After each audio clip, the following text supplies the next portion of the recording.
함께 보시겠습니다. 하나님이 모세에게 대답하셨다. 나는 곧 나다. 너는 이스라엘 자손에게 이르기를 나라고 하는 분이 너를 그들에게 보냈다고 하여라. 하나님이 다시 모세에게 말씀하셨다.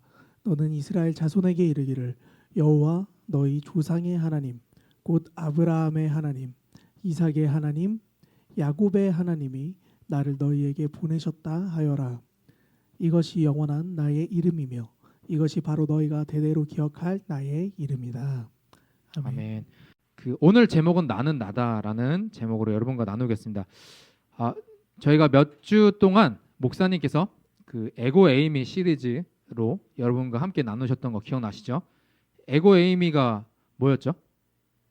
네, 나는 무엇이다. 나는 참 포도나무다. 나는 부활이요 생명이다. 나는 길이요 진리요 생명이다. 예수님께서 스스로를 나타내실 때 7가지를 나타내신 게 요한복음에 나왔는데 그 예수님이 에고에이미 나는 무엇이다가 바로 하나님의 이름을 나타내는 것이기도 합니다. 네. 근데 우리는 하나님이 어떤 분이신지를 하나님 스스로가 보여주시기 전까지는 알 수가 없습니다. 그거를 이제 하나님이 스스로를 보여주신다, 자기를 계시하신다라고 이야기를 하는데요. 그분의 스스로가 어떤 분이신지 보여주시기 전까지는 욥처럼 알 수가 없습니다. 욥기 42장 5절에 이런 말씀이 있어요. 내가 주께 대하여 귀로 듣기만 하였사더니 이제 주를 봅니다. 이게 뭐냐면은 하나님에 대해서는 이제 전에 들어서 알고 있었던 거예요. 신앙도 갖고 있었지만 진짜로 하나님을 대면했을 때 이제 자기가 가지고 있던 모든 것들이 다 의미가 없다는 것을 깨닫게 되었습니다. 그래서 욥이 하나님 앞에서 무릎을 꿇고 고백했던 게 바로 이거였습니다. 오늘의 본문에 이 모세라는 우리가 잘 아는 모세라는 사람도 그가 믿는 하나님은 어머니 요게벳을 통해서 신앙이 전수가 되었었습니다. 그리고 우리가 아주 잘 알듯이 이 모세라는 사람은 이스라엘 백성들이 400년 동안 이집트 땅에서 노예 생활을 했었던 사람들이었고 특히 모세는 바로의 딸, 공주죠. 공주의 양자로 이렇게 교육을 받았던 사람들, 자라왔던 사람이에요. 근데 그가 그 40세, 40살에 혈기가 왕성했을 때 그 하나님이 그를 만나 주신 게 아니라 오늘 본문의 내용은 80세 아무런 힘도 없고 희망도 없던 그 시기에 하나님이 만나 주시는 장면입니다. 여러분 혹시 그 파워 크리스찬이라는 단어 아시나요? 제가 20대 초반에 엄청 유행했던 단어였습니다. 어떤 그 청년 목회를 하셨던 분이 이 말을 했었는데 이 파워 크리스찬이라는 말이 뭐냐면은 야 너희가 세상에서 사회적으로 성공을 해서 거기서 하나님을 높이면 하나님이 얼마나 영광을 받으시겠어 라는 것이 그런 도식이었습니다. 거기에 이제 열광을 했던 거죠. 자, 근데 그 도식 그게 이제 기독교인의 어떤 청년들에게 먹혔던 그 크리스찬 성공론이었어요. 근데 가만히 생각해 보면 아무런 이름도 없고 빛도 없는 내가 그 세상의 정점에 서서 하나님이 영광 돌리는 것보다 하나님 입장에서 보면은 그 성공 도식이라면 유명한 사람은 그냥 예수 믿게 해서 갖다 써서 전하게 하는 게 더 빠르잖아요. 그렇죠? 그러니까 아무런 이름도 없고 빛도 없는 내가 세상의 정점에 서는 것보다 우리가 잘 아는 세계적인 팝스타 누가 있죠? 저스틴 비버 같이 이런 세계적으로 진짜 유명한 사람은 그냥 예수님 믿게 해서 전하게 하는 게 더 빨라요. 실제로도 그렇게 하고 있죠. 이 사람이 공연에서 예수님에 대해서 막 얘기를 합니다. 그 분의 어떤 성공 도식이라 그런 이야기라면 차라리 그냥 세계적인 팝스타를 갖다 쓰는 게 더 빨라요. 하나님 입장에서 보면. 그러니까 무슨 말이냐면은 그냥 자기가 성공하고 싶은 거를 그럴듯하게 포장을 한 겁니다. 그냥 어찌 보면은 하나님 입장에서 보면 그냥 하나님 저 그냥 성공하고 싶어요라고 하는 게 더 가식 없고 솔직할 수도 있습니다. 근데 그거를 그냥 갖다 붙인 거죠. 이렇게 하면은 그냥 성공하고 싶은 우리들의 어떤 마음을 그냥 신앙적으로 예쁘게 포장한 것에 불과한 것뿐이죠. 자, 오늘의 본문의 내용도 80세 노인이었던 모세가 시내산에서 하나님을 만나는 장면이에요. 모세 입장에서도 이해가 안 갔을 거예요. 혈기왕성하고 내가 무언가를 하나님을 위해서 하겠다. 왜 이때 안 만나 주시고 이름 없고 빚도 없고 그냥 도망자의 신세에 불과한 노인인 왜 나를 지금에서야 만나시지? 이렇게 의문이 들었을 수도 있습니다. 성경에서는 하나님이 명확하게 언급하진 않으세요. 근데 출애굽기 2장 12절과 사도행전 7장 25절에 각각 한번 제가 읽어볼게요.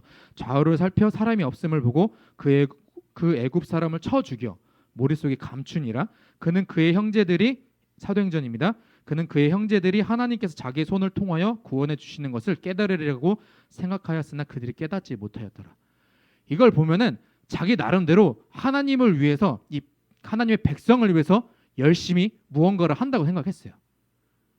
하나님이 침묵하고 계시는 것 같으니까 자기의 힘과 어떤 능력으로 무언가를 해야지라고 생각했던 겁니다. 그 결과가 무엇이었죠? 사람을 쳐 죽였어요. 그냥 죽인 게 아니라 쳐 죽였습니다. 그는 바로의 딸의 양자로서 고등 교육을 받았던 사람들이에요. 그러니까 우리가 생각하면 이집트 막 이렇게 생각할 수 있는데 이때 당시에 모세 시대 때는 이집트는 막강한 국가였습니다. 쉽게 생각하면은 미국에서 그냥 엘리트 교육을 받았던 사람이라고 쉽게 생각하시면 됩니다. 이집트 건축이 오늘날에도 회자가 될 정도로 엄청나게 유명했습니다. 그리고 그들의 천문 과학은 오늘날의 현대 과학자들 혀를 내두를 정도로 정교하다고 합니다. 그리고 그들의 학문은 그들의 종교랑 항상 밀접한 관련이 있었어요. 그리고 400년 동안 노예 생활을 했던 사람들에게는 하나님을 믿지만 어찌 보면 하나님을 떠난 사람들도 있었을 거고 하나님은 그냥 자기네들이 오랫동안 믿어왔던 어떤 수많은 신 중에 하나라고 생각했을 수도 있습니다. 그리고 모세는 왜 하나님은 지금도 침묵하고 계실까 의문을 갖고 계실 수도 있죠. 자, 그런 그가 본인이 무언가를 한다고 여겼을 때 사람을 죽이는 사태가 발생을 합니다. 그리고 도망을 가죠. 그리고 40년 동안 광야 생활을 하면서 노인이 되어서 아내를 낳고 아들 둘을 낳습니다. 그러면서 그 장면에 우연히 하나님 입장에서는 우연이 아니죠. 다 계획이 있으신 거죠. 모세 입장에서 보면은 길을 가다가 양을 잃어버렸는데 한 산으로 올라갔는데 불에 타서 없어지지 않는 떨기나무를 만나게 됩니다. 그리고 우리가 잘 아는 하나님을 만나는 장면이죠. 출애굽기 3장 13절에 보시겠습니다. 모세가 하나님께 아뢰되 내가 이스라엘 자손에게 가서 이르기를 너희 조상의 하나님이 나를 너에게 보내셨다 하면 그들이 내게 묻기를 그의 이름이 무엇이냐 하리니 내가 무엇이라고 그들에게 말하리이까. 하나님의 이름을 묻고 있습니다. 하나님이 아브라함과 이삭과 야곱에게 한 번도 자신의 이름을 밝히신 적이 없어요. 그냥 전능하신 하나님, 나는 창조주다라고 얘기하십니다. 근데 모세에게는 모세의 질문에 대답을 해주세요. 모세가 왜 이런 질문을 했을까요? 그가 그냥 가기 싫어서? 물론 가기 싫어서 하나님 그냥 갈 만한 사람 보내세요 막 이렇게 얘기하는 장면도 있습니다. 근데 그가 이렇게 이야기했던 장면은 제가 말씀드렸듯이 이스라엘 사람들, 하나님의 백성들은 400년 동안 이집트의 노예로 있었습니다. 그러면 400년이라는 세월이 40년도 여러분 되게 오랜 세월인데 그거 10배 넘는 세월입니다. 우리나라 역사로 치면 한 왕조가 바뀌는 기나긴 세월이에요. 그러면 그 정도에 있었으면은 그들은 노예이지만 거의 이집트 사람들과 차이가 없었을 겁니다. 생각하는 방식이나 어떤 그런 노예이지만 자기네들이 보고 배운 것들이 있기 때문에 그들은 거의 이집트 사람들과 별 차이가 없을 정도로 그들의 문화나 그런 생활 방식이 다 그들의 이집트화가 되었을 겁니다. 제가 왜 이렇게 설명을 드리냐면은 우리가 잘 알듯이 이집트에는 수많은 우상들이 있었습니다. 하나님이 만드신 자연을 이집트 사람들이 이름을 갖다 붙이고 거기에다 속성을까지 막 부여할 정도로 어떤 하나님의 그런 자연 현상을 자기네들의 어떤 신화로 해석을 했습니다. 그래서 오늘날에도 이집트 신화에 관심 있는 사람들이 알 정도로 수천 년이 흐른 지금까지도 영향력이 행사를 하고 있죠. 이집트 신화에 관심 없는 사람들은 뭐 일본의 어떤 유명한 애니메이션에도 뭐 카드로 막 싸우는 어떤 만화가 있더라고요. 그거도 이집트 신화를 기초로 만든 걸로 제가 알고 있습니다. 각설하고 그들이 타국 생활을 했을 때 하나님은 그들에게 있어서 그냥 잊혀지거나 아니면 떠났거나 아니면 수많은 신 중에 하나라고 여겼을 겁니다. 그렇기 때문에 모세의 입장에서는 하나님, 그러면은 제가 갈 텐데 백성들이 이름이 뭐야라고 물어보면 어떡합니까? 라고 질문을 합니다. 그때 하나님이 뭐라고 대답하시죠? 오늘 본문에 나와 있는 나는 나다. 개역 개정에서는 스스로 있는 자, 히브리어 원문에서 보면 나는 곧 나다 라고 설명하세요. 이 뜻이 뭐냐면은 나는 모든 존재하는 것을 존재케 하는 이야 라는 뜻이에요. 좀 더 쉽게 설명하면은 유한한 인간이 부활하신 하나님을 규정할 수 없다는 뜻입니다. 제가 계속 이집트 신화 설명하고 막 설명했었죠. 인간은요, 자신이 이해하는 한도 내에서 무언가를 설명을 하려고 해요. 그 어떤 현상을, 어떤 자연의 현상도 인간들이 이해가 안 가니까 거기에다가 자기네들이 이해할 수 있는 한도 내에서 이름을 갖다 붙이고 속성을 부여하고 신격화를 한 겁니다.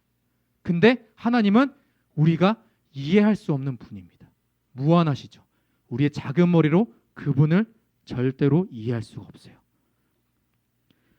그렇기 때문에 하나님이 십계명에서 하나님을 나타낼 때 어떤 사람의 모양이나 동물의 형상으로 나타내지 말라라고 얘기합니다. 왜냐하면 이집트 사람들은 자기네들이 어떤 또한 신적인 존재를 나타낼 때 동물의 머리와 사람의 몸을 하는 형상으로 갖다 붙였습니다. 이 말은 뭐냐면은 이스라엘 사람들도 거진 다를 바가 없다는 거예요. 그리고 이름을 갖다 붙이죠. 이름이라는 건요, 그냥 누군가를 그냥 나와 너를 가르는 어떤 경계로 생각하는 게 아니라 이때 당시 사람들은 그 존재에 대해서 그 설명한다고 했어요. 존재. 네. 그렇기 때문에 모세가 그런 걸 가지고 하나님, 그럼 이스라엘 사람들한테 누가 보냈냐? 하나님의 이름이 뭐야? 라고 물어보면은 어떻게 대답해요? 라고 질문을 한 겁니다. 근데 하나님이 거기에 대해서 나는 나야. 나는 너희가 나의 존재를 규정할 수가 없는 존재야. 나는 이런 존재야 라고 설명하시는 겁니다. 그리고 하나님의 본체 되신 예수님도 스스로를 설명하실 때 나는 선한 목자다. 나는 참 포도나무다. 나는 부활이요 생명이다. 라고 설명하시는 거죠. 왜 이렇게 설명하셨을까요? 지금 예수님을 믿는 우리조차도, 오늘날의 우리조차도 하나님은 이런 분이야 라고 스스로가 만든 틀이 있을 겁니다. 하나님은 나한테 화내지 않는 분이야. 하나님은 사랑의 하나님이야.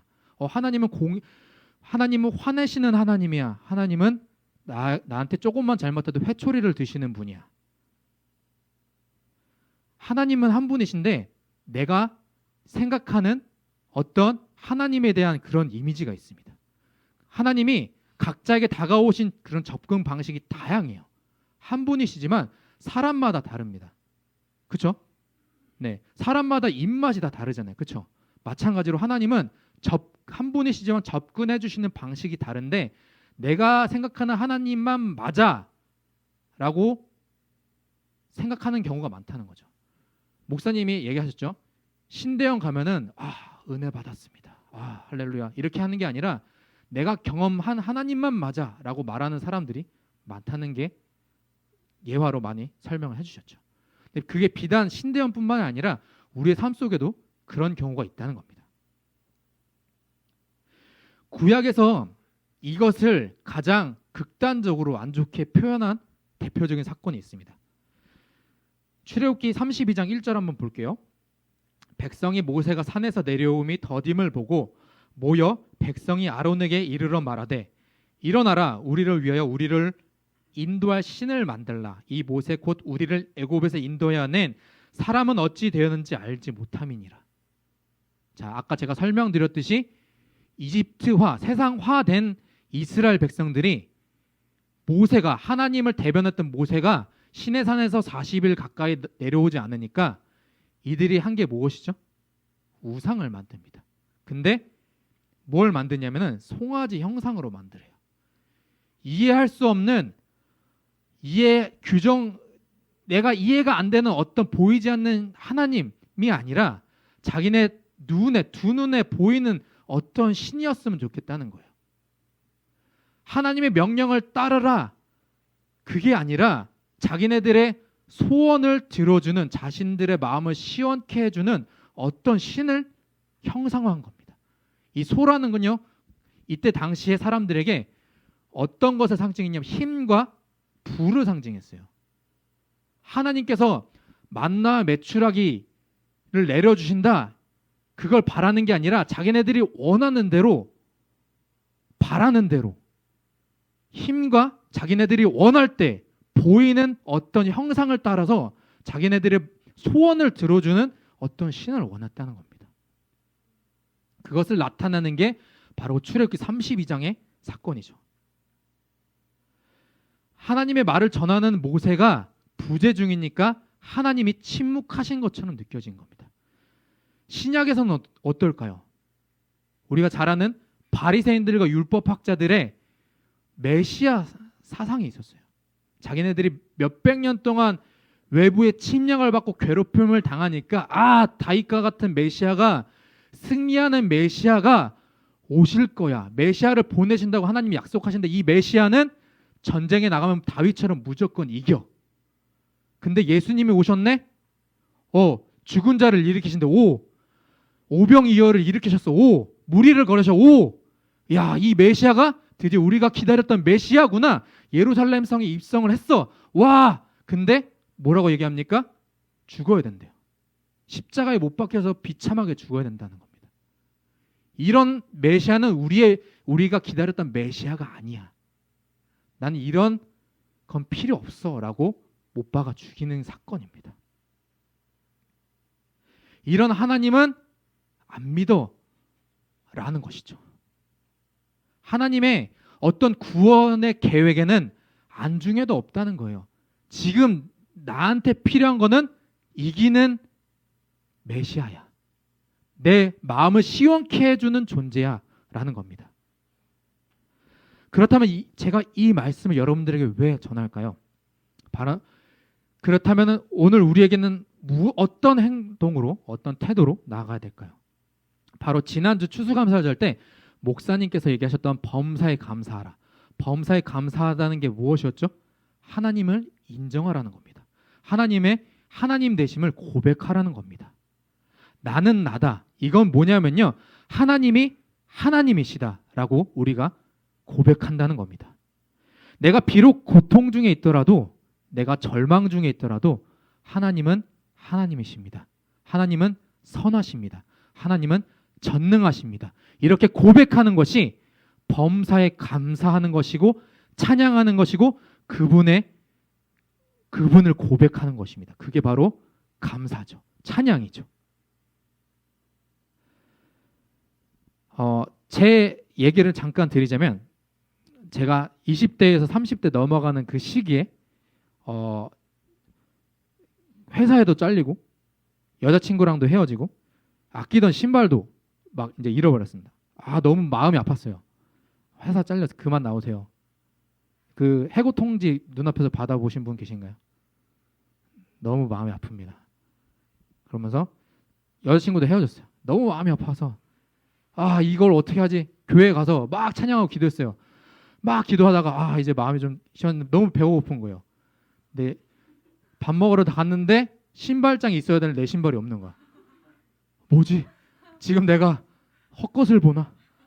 분명히 제 신발은 뉴발란스 그 번호는 기억 안 나는데 자주색이었거든요. 근데 검은색 신발이 있는 거예요.